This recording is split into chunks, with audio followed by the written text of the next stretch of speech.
अमरावतीमध्ये दर्यापूर तालुक्यात शेतकऱ्यांना अजित 155 हे बियाणे उपलब्ध असून सुद्धा काही कृषी केंद्रांमध्ये बेभाव विकल्या जात असल्यामुळे यात शेतकऱ्यांची मोठ्या प्रमाणात लूट केली जात होती। या संदर्भात राष्ट्रीय समाज पक्षाच्या वतीनं कृषी विभागाला निवेदन देण्यात आलं होतं। जे कृषी केंद्र चालक बेभाव शेतकऱ्यांना बियाणे विक्री करतायत अशा कृषी केंद्र चालकांवर कारवाई करावी, जेणेकरून शेतकऱ्यांची फसवणूक होणार नाही, अशी मागणी राष्ट्रीय समाज पक्षाने निवेदनातून कृषी विभागाला केली होती। त्या निवेदनाची दखल घेण्यात आलेली आहे। 5 कृषी केंद्र चालकांचे परवाने निलंबित करण्यात आलेले आहेत।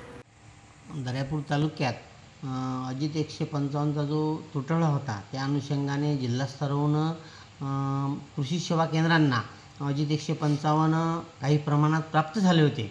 या बियाण्याचा वाटप करण्यासाठी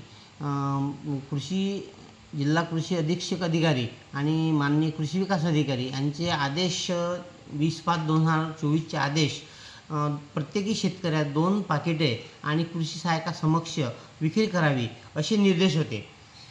असे निर्देश असताना अमोल कृषी केंद्र नालवाडा, विदर्भ कृषी केंद्र दर्यापूर, धरतीधन कृषी सेवा केंद्र खल्लार, जिजाऊ कृषी केंद्र उमरी आणि कृषी आनंद कृषी केंद्र रामतीर्थ या कृषी सेवा केंद्रांनी या आदेशाचं उल्लंघन केल्यामुळे आपण ही कारवाई प्रस्तावित केली आहे आणि प्रस्तावित केल्यानुसार या कृषी केंद्राची माननीय जिल्हा अधीक्षक कृषी अधिकारी यांनी सुनावणी ठेवून तडकाफडकी हे अमोल कृषी सेवा केंद्राचा जो कॉटनचा परवाना आहे तो कायमस्वरूपी रद्द केला आणि उर्वरित 4 कृषी केंद्राचे परवाने हे 6 महिन्यासाठी निलंबित करण्यात आले आहेत। तक्रार तसंच ह्याआधी अजित 155साठी दर्यापूर तालुक्यात बियाणे उपलब्ध करून द्यावे असं समता पक्षाचे राष्ट्रीय समाज पक्षाचे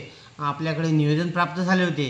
त्या अनुषंगाने सुद्धा आपण ही कारवाई केलेली आहे।